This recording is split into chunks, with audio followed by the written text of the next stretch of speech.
Alhamdulillah Rabbil Alameen, wassalatu wassalamu ala Sayyidil Anbiya wal Mursaleen. This is Majib Qazi, and you're watching Washington Roundtable on VOK TV. We have a very special guest with us, and I'm absolutely honored to have him on the show, Michael Kugelman, who is Deputy Director for Asia Program at the South Asia Study at Wilson Center. Michael, welcome to the show, and thank you very much for taking the time out. Thank you. Good to be here and good to be back here with you. Absolutely, pleasure is all mine. And the last time we met, it was about quite a while ago. And well, the August 5th of 2019 that changed the dynamics in Kashmir, politically as well as regionally. And we were hoping that probably the world would take some heed to the action that India took to its Article 317/35A that has changed the life of people of Kashmir. Before we dive into that topic, that is our topic for today's discussion, but there is a whole lot happening in the region, especially with eliminating the Al Qaeda, I think second in command, Al Azwari, the killing that has become a headline in the last few days. And I was looking at your tweet, and what do you think that who facilitated this operation? Right. So, that's a big question. I think we may need to wait until someone publishes a tell-all book to know the full details of what happened. But it appears that this was an operation that had been in planning stage for quite a few months, for up to 6 months. And, as you know, the U.S. has military bases in the Gulf region. And I think that the U.S. had been using those assets to conduct surveillance. But indeed, it would seem hard to believe that with no presence on the ground in Afghanistan, that the U.S. would be able to do all of the surveillance and intel on its own. So that raises the question of who may have helped the U.S. And obviously, I don't know for sure. There are various possibilities, including Afghan sources that may have helped the CIA. One cannot rule out the fact that you may have had some members of the Taliban that were very unhappy that the group was sheltering Zawahiri, and who knows, perhaps some renegade Taliban provided information about Zawahiri's location to the U.S. One can't rule it out.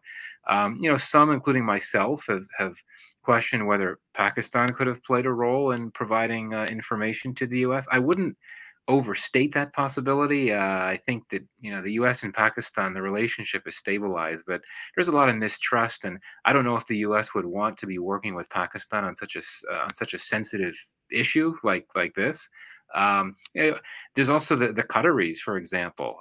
Qatar has had a good relationship with the U.S., and it has, I think, the ability to secure information in Afghanistan from contacts in Afghanistan.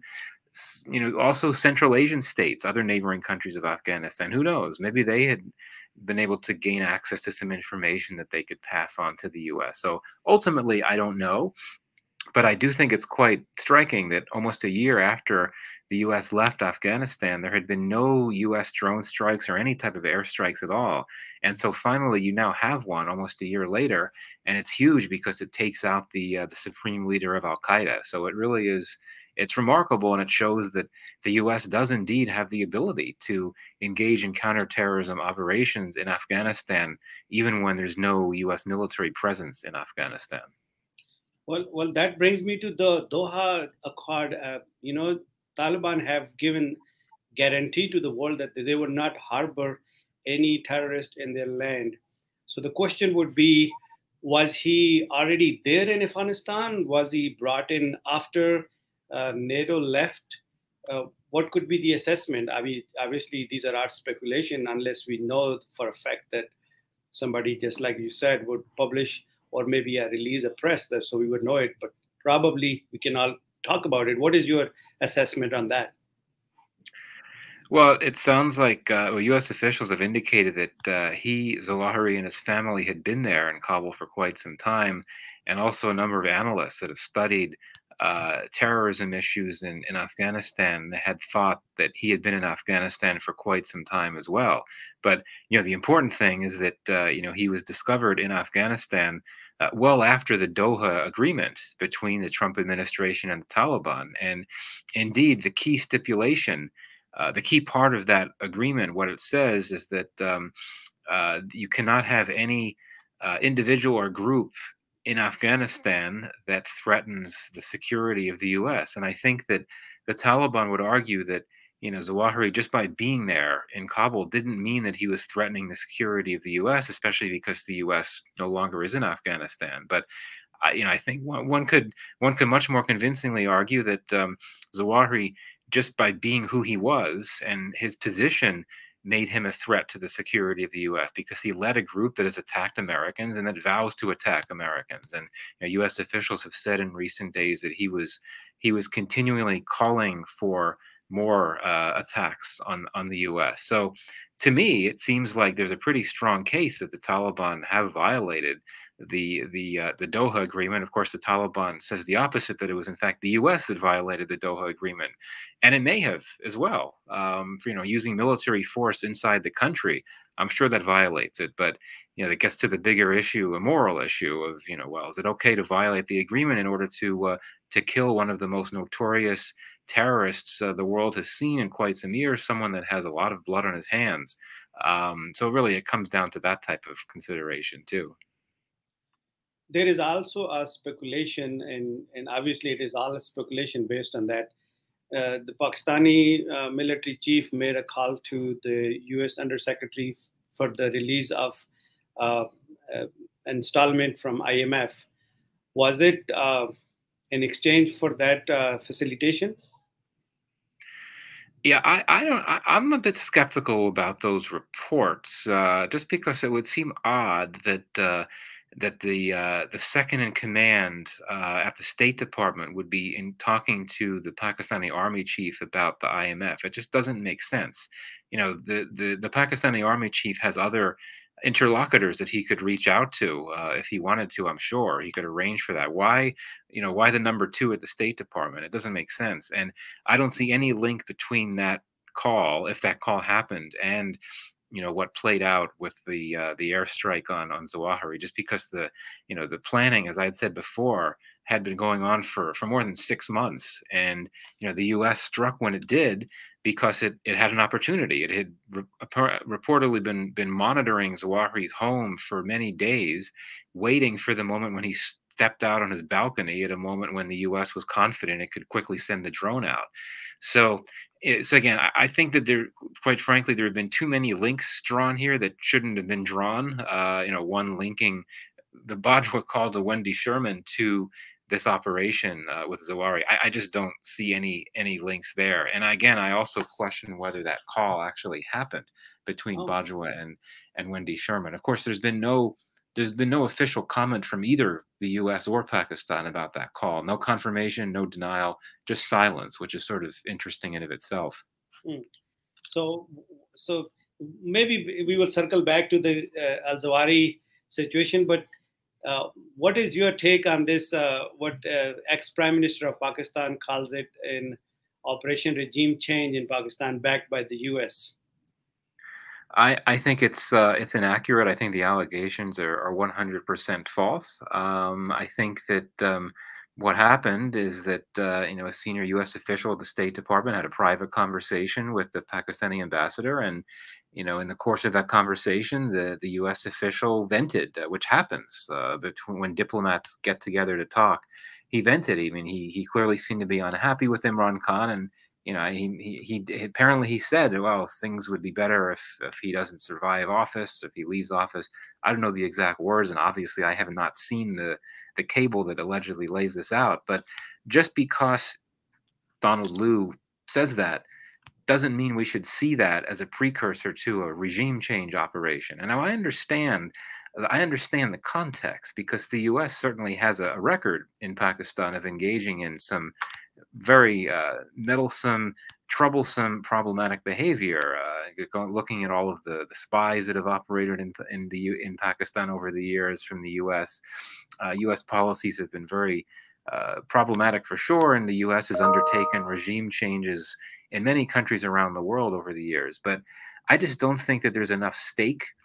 Uh, there's not enough at stake for the U.S.-Pakistan relationship that the U.S. would be willing to take such a dramatic step to produce a different type of outcome. I mean, and also, quite frankly, the U.S. may say that it supports civilian governments in Pakistan, but at the end of the day, the U.S. still prefers to deal with the military when it really wants to get things done. And obviously, it doesn't. The military is not going anywhere, no matter whether Imran Khan is in power or not. So, final point on this, my sense is, if you want to talk about a regime change in Pakistan, it's a domestic. It was a regime change orchestrated from inside the country, not outside the country, led by the army chief in Pakistan. The U.S. government had nothing to do with it. But clearly, this narrative of a U.S. conspiracy, it's very powerful politically in Pakistan. So, the Imran Khan was able to gain politically from using that narrative. He has toned down his comments, though. He's not talking about that as much. So maybe he realizes it's time to try to look to the day when he may be back in office as prime minister, and he would want to try to ensure that relations with the U.S. would not be too bad if he's able to come back to power.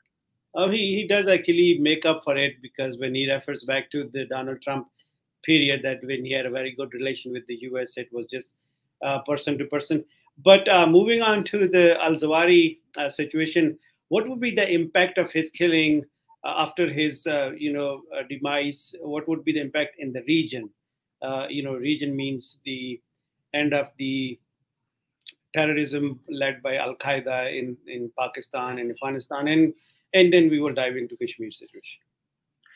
Yeah, so I wouldn't overstate the regional impact of Zawahiri's death. I think that certainly in the near term there is a security risk in that members of Al Qaeda and all of the other Islamist militant groups allied with Al Qaeda in Afghanistan and around the region, including the Pakistani Taliban, that members of these groups could be galvanized, and there is the risk that attacks could be carried out against those governments seen as hostile to Al Qaeda, and that would be all governments that are hostile to Al Qaeda. So I think there is the risk of attacks, retaliatory attacks in the immediate term. But Zawahiri was not all that. He wasn't as powerful as Bin Laden. I think that he was sort of far removed. He was more of a figurehead than anything else. Many within Al Qaeda apparently didn't like him and probably weren't happy to see him go. He apparently didn't have a very easy personality to work with. And Al Qaeda itself has been weakened in recent years. So many of its leaders have been killed. It hasn't been that active. So I think that the elimination of Zawahiri is not going to mean that there's going to be less terrorism from Al Qaeda, because there was already less terrorism from Al Qaeda. But certainly what it shows is that in Taliban-led Afghanistan, top terrorists have been able to hang out and not worry about the Taliban going after them. So I think that it raises these concerns that have been there for a while, that the Taliban takeover will make Afghanistan a more welcome place for international terrorists. And obviously that's going to be concerning for the neighboring countries, and more broadly for the region, and obviously for countries further afield, including the U.S. Well, do you think the U.S. has any diplomatic linkages with the Taliban at any level right now? Well, no formal links, because as you know, the U.S. has not recognized the Taliban regime, but clearly, informally, there's all kinds of diplomatic ties, and we've seen senior U.S. officials, including Tom West, who's essentially the top Afghanistan-focused official at the State Department, have regularly met with Taliban leaders in Doha, not in Afghanistan, but in Doha, third-party sites. And the U.S. still has interests that it wants to pursue in Afghanistan, mainly those related to trying to provide more humanitarian support to the Afghan people, and also securing the release of the only known U.S. hostage still in Afghanistan. So, we've seen these engagements between the U.S. side and the Taliban, and it shows that the U.S. is not afraid to engage directly with the Taliban, even if it's not willing to recognize the Taliban government. Well, thank you very much, Michael, on talking about this important issue. Our next main topic of today's discussion is Kashmir. 3 years have gone by. 370 was taken away. The autonomous status Kashmiri lost. The life has gone worst since then. The promise from by the current BJP regime was that the economical stability, the betterment of the people, better life, better resources. Actually, on the ground, it happened quite the opposite. How do you see the situation 3 years from August 5th of 2019? Right. Yeah, it's hard to believe it's been 3 years. I've got to say. No, I think that on the one hand, there had been a lot of concerns that there could be stepped up unrest and violence and new insurgencies. That has not come to pass. But indeed, we've seen the Indian state continue to maintain this very heavy and often repressive security presence in Kashmir, which is obviously very concerning. And I think what really stands out, especially over the last year, is the stepped up crackdowns on rights, including and especially the free press. We've seen some very well regarded independent journalists in Kashmir be harassed and in some cases arrested and jailed. We've seen this tendency to cut off communications and internet shutdowns, things like that. And the question is, why are the Indian authorities doing this if things are supposed to be better and normalized now, so to speak? So, it certainly is not, in my view, as an outside analyst, not as bad as many critics had worried things could become after the move was made, but clearly still very tense, very restive, and the plight of many in Kashmir continues to be very, very troubled for sure. But, I'll say this, it's no longer making headlines in ways that it was. Kashmir is not in the news. It's not in the global media sphere as it was for the first few months after August 5th, 2019. And obviously, I think for many that's a disappointment. For others, especially in India, they think that's a good thing. But I have noticed that the global attention to the issue is nowhere near what it was right in the weeks after India made the move. The most Kashmiri leaders that I have spoken to, and some of the sane voices that are neutral in terms of finding a solution to the Kashmir, it comes down that when 2019 August 5th situation took place in India, Pakistani establishment was on board. So that's why you did not see any reaction from Islamabad as much as people in Kashmir have anticipated. Would you agree with that? So to clarify, so you're saying the Pakistani establishment was on board with what? With the Indian government when they were making this change to their constitution? Yeah, that's interesting. I'm obviously not in the position to confirm or deny that. I don't know, though it would seem hard to believe given that there was such widespread rejection in Pakistan of India's move. And obviously, one of the outcomes of that move was that it essentially, India tried to take the Kashmir issue off the table by sort of incorporating it into a formal union territory of India, trying to make it more difficult for Pakistan and supporters of Pakistan's position that it's a disputed region. And the Pakistan establishment, I think, is there are few issues that all Pakistanis can agree on, quite frankly. But I think the issue of Kashmir is something that is unresolved and needs to be dealt with. That seems to be something that unifies Pakistanis everywhere, whether you're talking about the establishment in Pakistan or you're talking about liberals and progressives. It all seems to be there seems to be agreement across the board. So it's an interesting point you make, if I understand you correctly, suggesting that the Pakistani establishment was on board with India's move to revoke Article 370.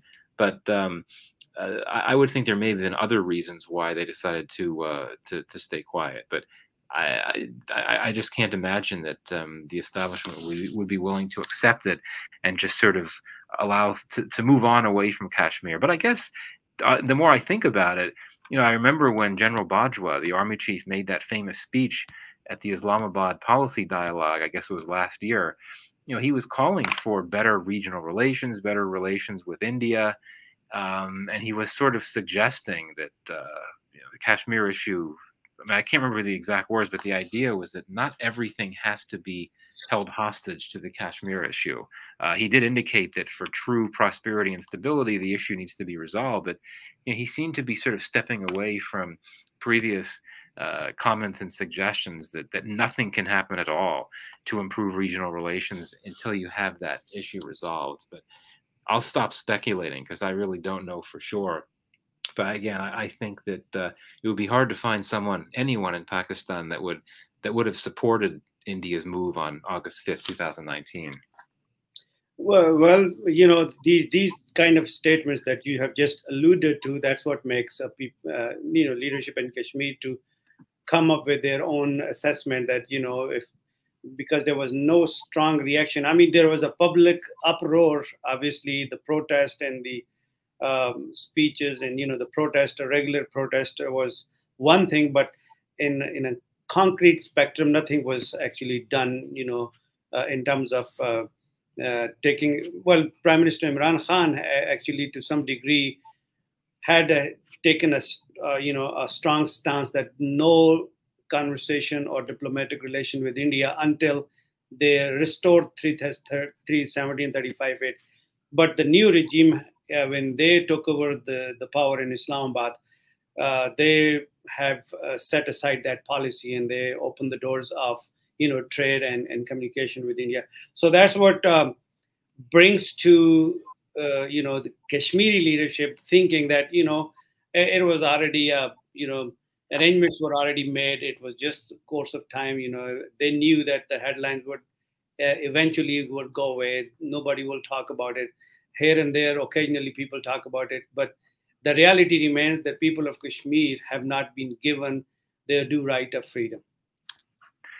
Right. No, and I think that gets to a really important issue that, I don't need to tell you this or your audience this, but this tendency to try to weaken the agency of the Kashmiri people by always sort of projecting the Kashmir dispute as an India-Pakistan problem or as an India problem, and forgetting about what Kashmiris themselves think about it. And it's very difficult, of course, to empower those voices in Kashmir because it's going to be a security risk for them to try to speak out. And also with the communication problems and the internet shutdown, sometimes they don't have the ability to provide voice. But that's a really important issue for sure. And I think that it appears that there is supposed to be an election, supposed to be assembly elections in Jammu and Kashmir sometime by the end of this year, which hypothetically could be a good start. I mean, correct me if I'm wrong. There have not been elections. There haven't been assembly elections there for since 2014, I think. Correct. And so, and clearly nothing since the Article 370 move. So that would appear to be a first key step. And obviously these are just elections. It has nothing to do with, the status of Kashmir. But Exactly. talking about giving voice to Kashmiris, first step is to have those elections. And I know that, the idea is to have them by the end of the year, but I'm seeing Kashmiri political figures saying that they don't really have a clear sense of the time frame for when things could move forward. But to me, that seems like a key start. So there are uproars and the protests are taking place on this side of Kashmir, which is controlled by Pakistan.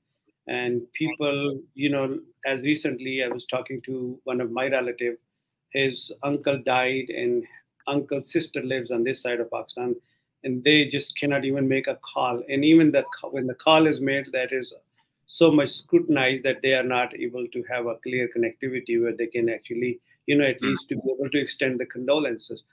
So the life has become more miserable. And I was actually talking to somebody on ground in Srinagar who happens to be American citizen, but have a very chilling, reports. But he cannot come on the TV and speak about it because if he speaks here and tells the truth, his family would be picked up back in Kashmir, and they would be taken to a place that would be unknown to many people. And it's Mm. happening on a daily basis. It's not one isolated incident, So as you can see, uh, the JKLF chairman Yasin Malik, who was sentenced to jail for life, and his family is not even being given access to visit them. Yeah.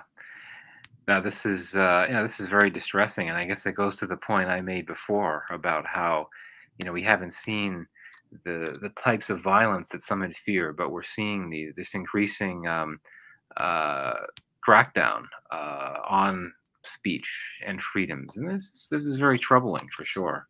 Absolutely. So, do you think at one point of time, uh, both India, Pakistan, and obviously the relationship between them is not good, but somebody from outside, probably the US will intervene and have them at least open up the connectivity between the people. You can sort the issue of independence out later on. Obviously, it's not going to happen overnight, but at least give the access to the people so they can meet each other rather than just waiting to see if somebody is died, and then next generation will find out that so and so used to live here and now he's no longer here. Yeah, I think I don't anticipate the U.S. getting involved in this. For reasons that we've probably discussed in the past, that Hmm. its consistent position has been not to get involved. Hmm. Views the issue as either a bilateral, pardon me, an internal issue for India or a bilateral issue with between India and Pakistan. India and And Pakistan. that's in part, a function of how the U.S. sees its relationship with India and knows that's India's own position, that India thinks that there should not be any type of third-party involvement in this issue, in this dispute. So, I don't see any role the U.S. could play. I mean, certainly, you have these exchange programs where you get students, individuals from various parts of the world that come to the U.S. for activities, schooling, educational exchanges, that type of thing. But in terms of getting involved politically or diplomatically, I don't see the U.S. playing much of a role at all. I think that they're limited options in terms of what type of external players can get involved. The UN, which I know many in Pakistan and probably within Kashmir look to as a place to take a bigger role, they haven't really been willing either, other than, I guess, sort of being willing to convene meetings. I mean, some of Pakistan's allies, like China, have convened meetings on Kashmir at the UN Security Council, but that's about it. And those meetings, they happen, things are said, and then nothing comes after it. Nothing comes out. Michael, last question, and then we will call it a day today. What do you think in next 2 years, 4 years, or maybe 5 years down the road, Kashmir situation would be, and why is it that all of a sudden the Kashmir is not making headlines? Well, I'll take your second question first. Why Kashmir is not making the headlines? I mean, that's just a function of the psychology of news cycles and how people react to them. That, when you have something big and sudden and maybe surprising, it's going to get a lot of attention.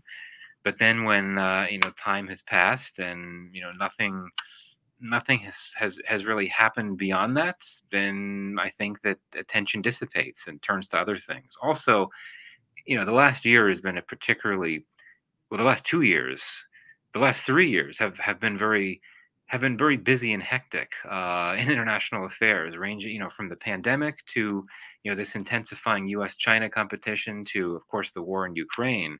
And I think those are issues that have taken up so much attention in the global media sphere that it doesn't really give much space for Kashmir, so to speak. So I think that's that answer. And in terms of what to expect for the next 2 years, well, I think that the what was I going to say?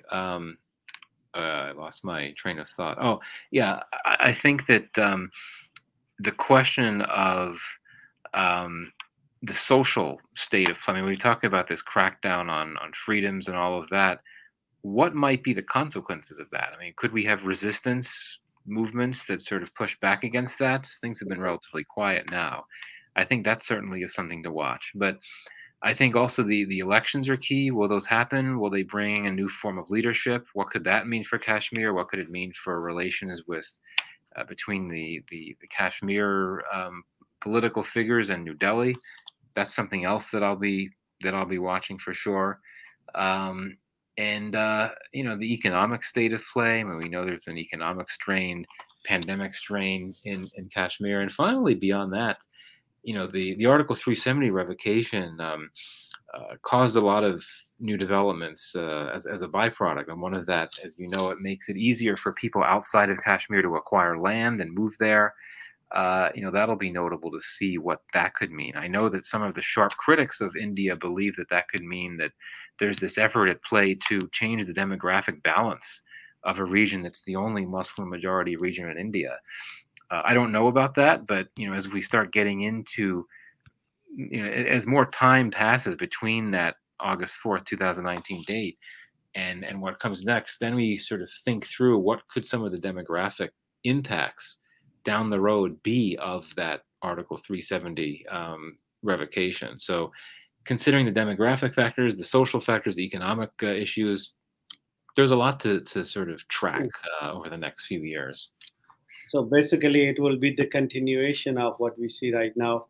If anything could happen, maybe a small ease on the social spectrum of freedom of expression, freedom of movement, or maybe having people access to the school, college, and universities, or maybe to the hospitals. As far as the change in demography goes, that is happening. Over 200,000 domiciles have been given so far. That's the number that is coming from the media sources. So demography is being changed.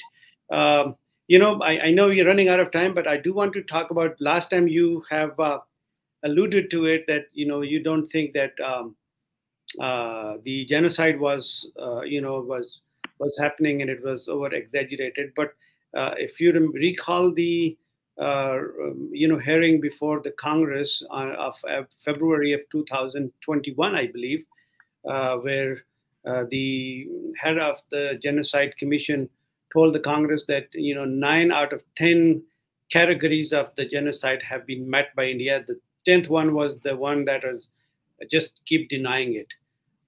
Do you recall that? And what is your take on that? Actually, that would be your last question. Yeah, well, I think that what is especially concerning is this hate speech. This explicitly anti-Muslim hate speech coming from India, and particularly from several members of the BJP.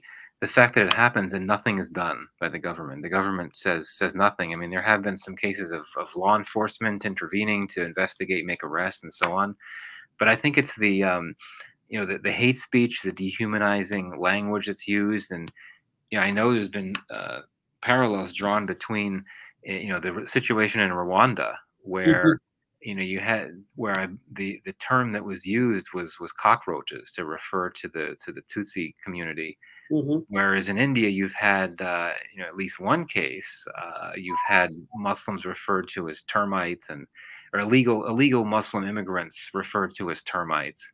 So that is very troubling for sure. And for me, the state silence when that happens is what's really concerning. But I knock on wood that things wouldn't change beyond that. But we're not seeing other indications of any type of coming genocide. I wouldn't want to overstate the comparisons between Rwanda back in '94 and India now. I mean, the main thing that for me that stands out is the issue of the speech and the hate speech and the demonization, the dehumanization of the other, so to speak. That's very troubling. And the fact that the state has been so silent about it, that silence can be empowering for the bigots, right? So yeah, that's where I'm very concerned on that front. Michael, thank you very much. I know you promised you 10-15 minutes and we are into 35 minutes. Really appreciate your time. Thank you. Ladies and gentlemen, that's all we have from the study. Until next time, take good care of yourself. Assalamu alaikum wa rahmatullahi wa barakatuh. Thank you.